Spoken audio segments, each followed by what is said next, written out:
श्री शिवाय नमस्तु भयम। दोस्तों, जैसा कि आप सभी लोग जानते हैं कि 15 मार्च 2026 यानी रविवार को पड़ रही है चैत्र महीने की पापमोचनी एकादशी व्रत। और दोस्तों, यह वह तिथि है जो चैत्र महीने में पड़ने वाली सबसे बड़ी तिथि है, क्योंकि यह रविवार के दिन पड़ रही है और इसका बहुत ही बड़ा और विशेष महत्व होता है। पूज्य गुरु जी ने कहा है कि अगर कभी भी मौका लग जाए और चैत्र महीने की एकादशी तिथि रविवार को पड़ जाए तो आप लोगों को 7 चावल के दाने वाला उपाय तो अवश्य ही करना चाहिए। इन दोनों का संयोग बहुत कम आता है। और इसी के साथ में गुरुजी ने अपनी शिव पुराण कथा में बताया है कि इस दिन आपको 7 चावल के दाने वाला उपाय तो आपको अवश्य ही करना चाहिए, क्योंकि ऐसा दिन पूरे साल में सिर्फ एक ही बार आता है।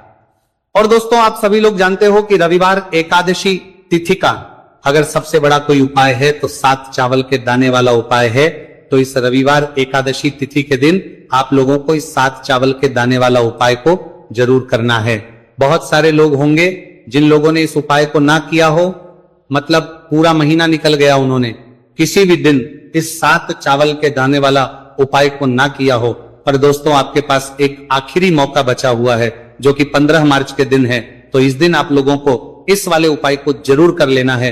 भले ही आपने पूरे महीने भर इस उपाय को ना किया हो, पर अगर आपने इस चैत्र महीने के रविवार एकादशी तिथि के दिन अगर इस वाले उपाय को कर लिया तो आपको इस उपाय को करने का वह फल मिलेगा जिसकी आपने कभी कल्पना भी नहीं करी होगी। इसीलिए आप लोग इस वाले उपाय को एक बार जरूर कर लेना है, ताकि आप लोगों के हाथ से ये मौका ना जा सके और आपको इस उपाय को करने का फल मिल सके। दोस्तों, ये उपाय पंडित जी ने अपनी अभी की ही श्री शिव महापुराण की कथा में बताया है, जिस उपाय को आज हम आपको बहुत अच्छे से समझाने वाले हैं। इस वीडियो को देखने के बाद इस उपाय को के लिए आपको कोई और वीडियो को देखने की जरूरत नहीं पड़ेगी। तो चलिए दोस्तों, उपाय को शुरू करते हैं। देखिए, यह है इस चैत्र महीने के रविवार एकादशी तिथि के दिन यह इतना खास होता है, इतना महत्वपूर्ण होता है।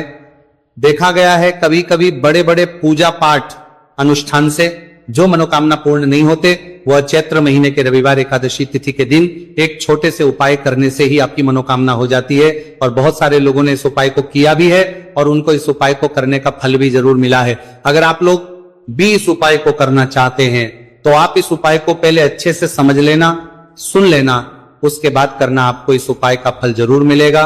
और इस उपाय को कर लेने से आपके घर में चाहे किसी भी प्रकार की दुहक और समस्या क्यों ना चल रही हो, आपको उसका कारण भी नहीं पता है कि भाई ये समस्या किस कारण से चल रही है। कुछ भी कारण हो सकता है, जैसे पितृदोष हो सकता है या किसी भी तरह का मंगल दोष भी हो सकता है। तो इस दिन आप लोगों को यह वाला उपाय कर लेना है। ये एक ऐसा उपाय है जिस उपाय को अगर किसी विशेष दिन पर किया जाए तो भाई उस विशेष दिन का जो है वह तो हमें मिलता ही मिलता है, पर हमने उस दिन पर इस उपाय को किया है तो हमें उससे भी बड़ा फल मिलता है और फल बहुत जल्दी मिलता है, क्योंकि आप इस उपाय को बहुत ही बड़े और विशेष दिन पर कर रहे हो।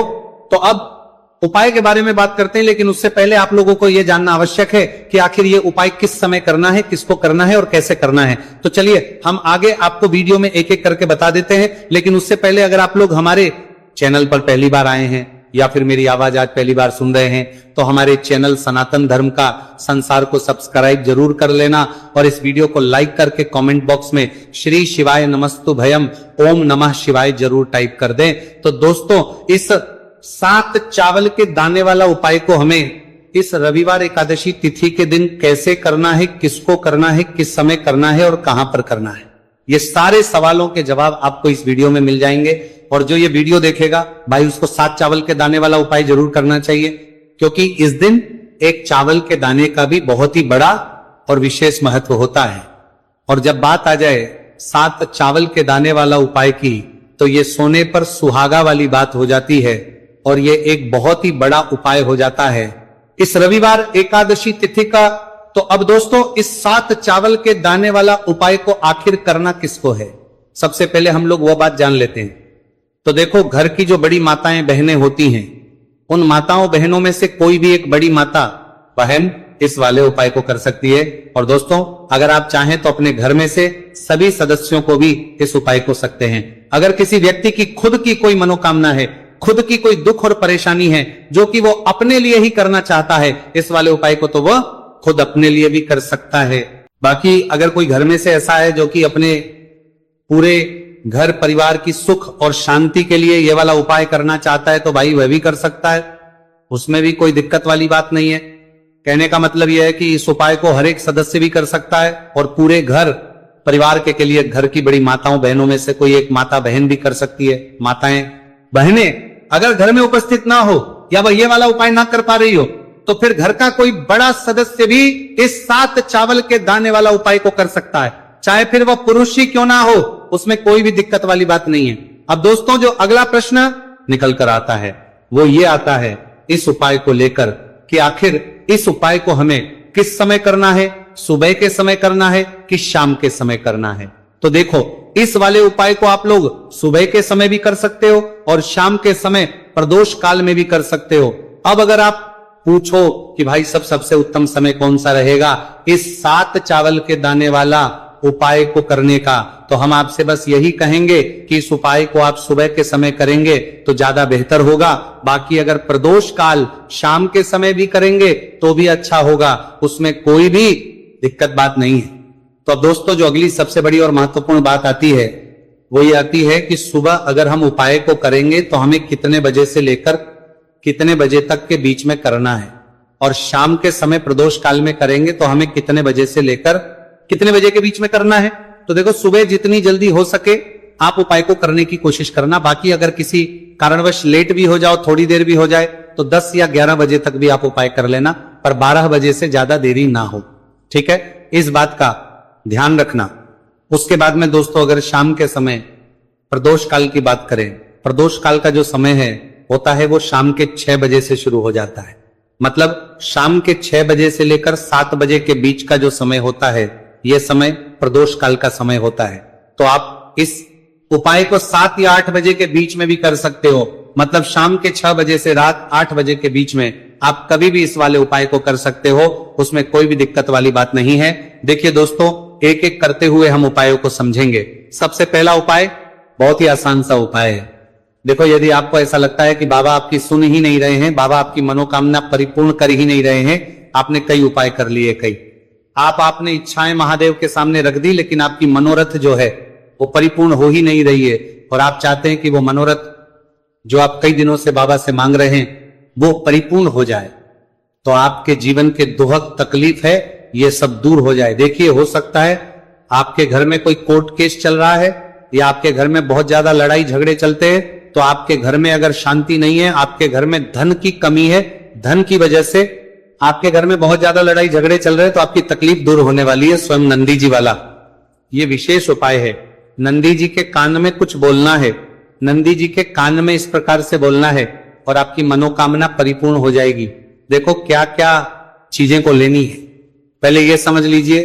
आपको लेना होगा एक बेलपत्र, बेलपत्र 3 पत्ती होनी चाहिए, कहीं से भी खंडित नहीं होना चाहिए, ठीक है।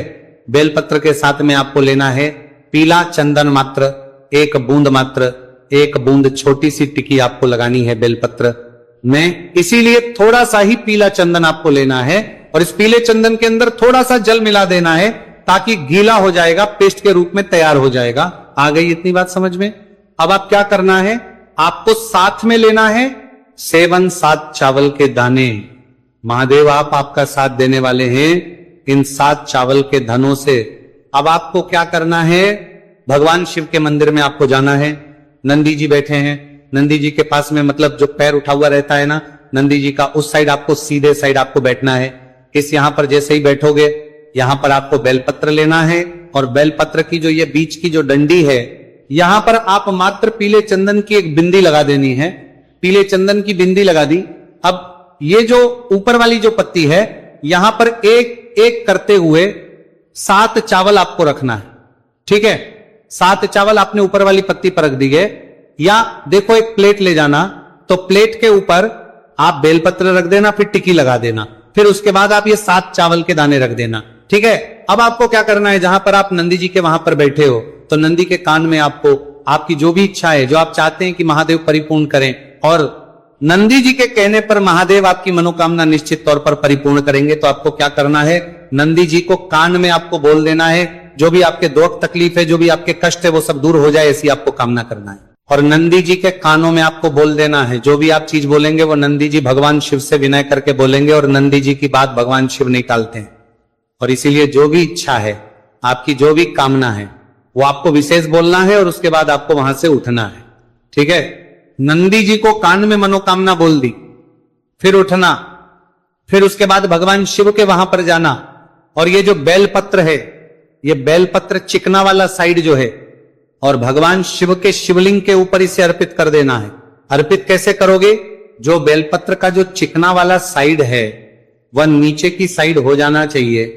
अब से ही आप अर्पित करने जाओगे तो चावल के दाने तो गिर जाएंगे, यानी कि जैसे ही अर्पित करने जाओगे तो भगवान शिव के शिवलिंग के ऊपर चावल के दाने गिर जाएंगे, क्योंकि वह किसी से भी चिपके हुए नहीं है, तो कोई तकलीफ नहीं है। वह जैसे आप अर्पित करोगे, ना भले चावल के दाने भगवान शिव के शिवलिंग पर गिर जाए, वह कोई तकलीफ नहीं है। बस आपको ये जो बेलपत्र है, ये आपको उल्टा अर्पित कर देना है, यानी कि जो पीला है भगवान शिव के शिवलिंग पर स्पर्श होना चाहिए, और इस प्रकार से आपको अर्पित कर देना है। डंडी का जो हिस्सा है जलाधारी की तरफ हो जाना चाहिए।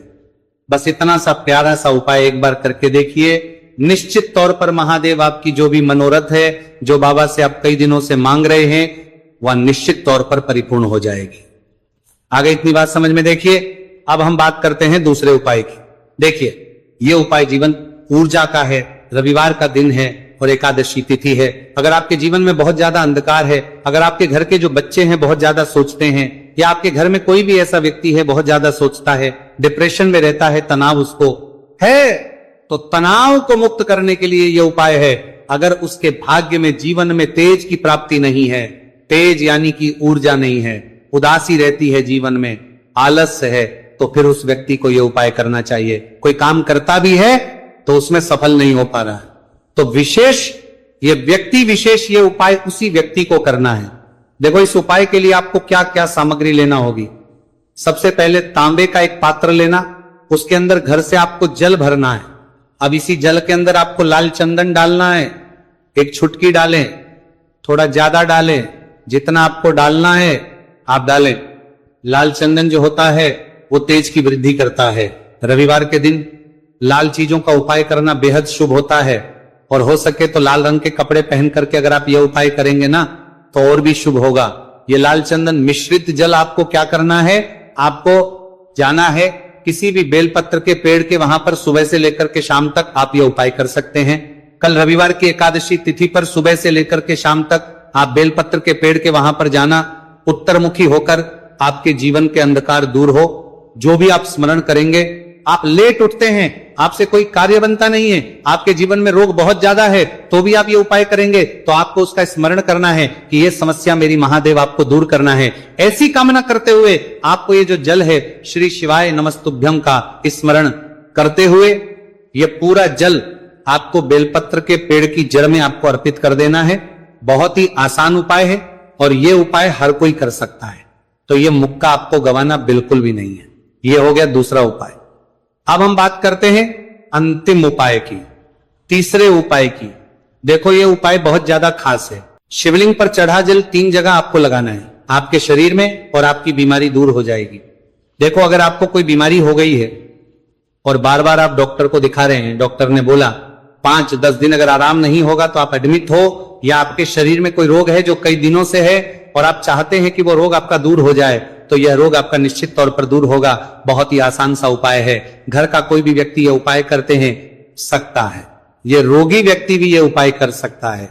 मात्र तांबे के पात्र के अंदर 1 लोटा जल लेना है, और आपको आज के दिन यानी कि रविवार की एकादशी तिथि के दिन आपको जाना है भगवान शिव के मंदिर में। और अब आपको क्या करना, इस उपाय को समझना। 1 लोटा जल है, अब आपको भगवान शिव के शिवलिंग पर सबसे पहले गणेश जी के स्थान पर, कार्तिकेय जी के स्थान पर, माता अशोक सुंदरी वाले स्थान पर, पार्वती माता के हस्त कमल पर, फिर भगवान शिव के शिवलिंग पर आपको अर्पित कर देना है। जैसे ही जल जलाधारी के वहां पर आएगा ना, वह जल आपको झेल लेना है। ठीक है, जल झेल लिया आपने। अब आपको क्या करना है, महादेव से प्रार्थना करना है कि यह बीमारी दूर करने के लिए मैं मेरे घर पर लेकर के जा रहा हूं।